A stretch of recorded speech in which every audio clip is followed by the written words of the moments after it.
आवर्जून सगळ्यांना सांगतो की तुम्ही नगर जिल्ह्यात जेवढं दूध तयार करता तेवढं अख्ख्या विदर्भात होत नाही, ही आमची स्थिती आहे.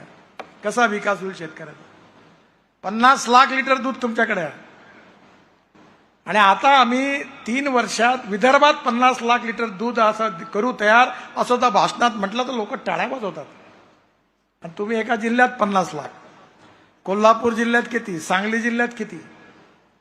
मी म्हणलं आज तुम्हाला विखे पाटलांना विनंती केली, साहेब आम्हाला 50,000 गायी पाहिजे. मदर डेअरी म्हणते गायी आणू राजस्थानमधून, गुजरातमधून.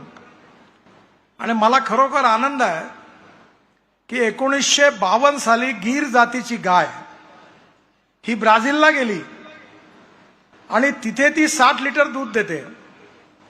तिचा एक सांड बुल तयार झाला, त्याचं नाव आहे टोरॅन्डो. त्याचं सिमेंस आणलं आणि ते भारतातल्या गाईला दिलं तर 15-15, 20-20 लिटरच्या गोऱ्या तयार झाल्या.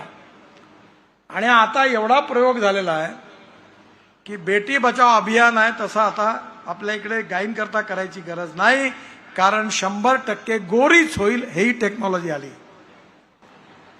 आणि एम्ब्रिओ ट्रान्सफर 2-2, 3 लिटरच्या गायी आहे गोरक्षणमध्ये.